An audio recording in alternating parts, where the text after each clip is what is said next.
So one of the best ways to practice learning a new skill is to do some practice questions. So I have a few practice questions written out here that I wanted to work through today. I actually already have the programs written out, but I'll talk through those programs uh, as we work through them. So the first question here is to write a program that prints "Hello World" to the screen.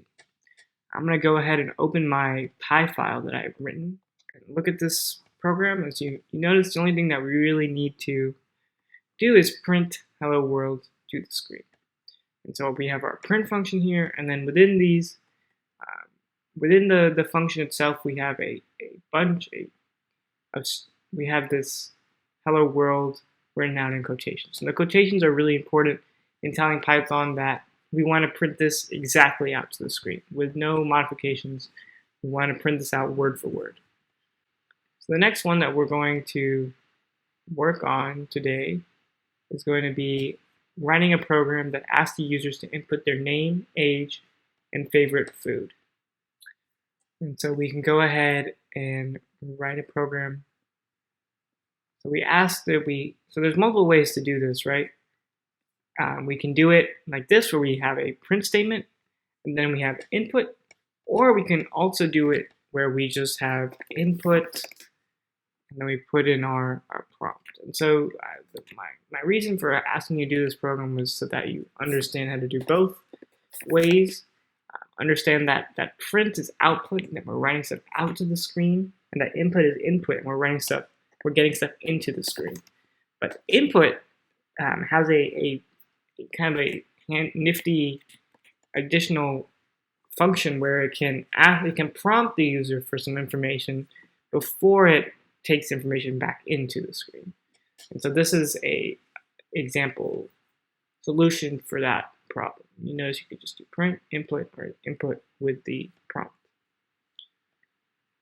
All right, so our next one is going to be write a program that asks the user for their name and prints it back out to the user.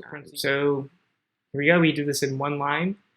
In a future lesson, we're going to talk about variables where we can store this information and then use that to print it out later. But for now, this is just a example of doing it all in one line, where we have our input statement with our prompt that asks the user for their name and then prints that back out to the user. So if we go ahead and run this, you notice I have what is my name? My name is Sam. We get it printed back out to the screen.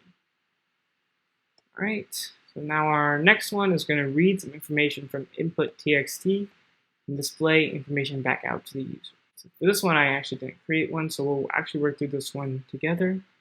So this is going to be 1-4.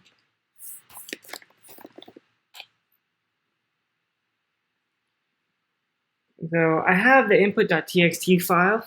It's also going to be available on my website, which is bananachiptech.com.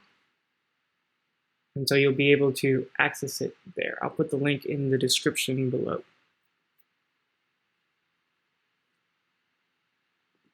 So if we want to do this, we're first going to need to copy this into our project.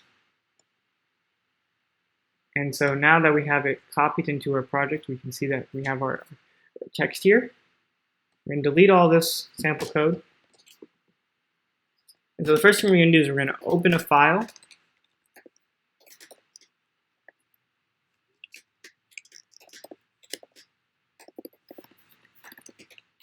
And we're going to read from it.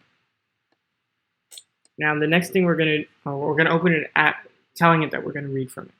So now let's actually print out the results of the read file. So if we go ahead and do this, we get it all printed out to the screen. So notice that we open the file, then we read from the file and print it out. Whoops. And now we need to close the file. Now closing the file is something that I always forget.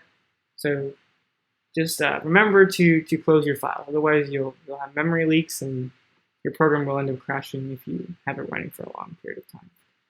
So closing the file is very important. And anyway, so those are 4 simple, easy exercises to do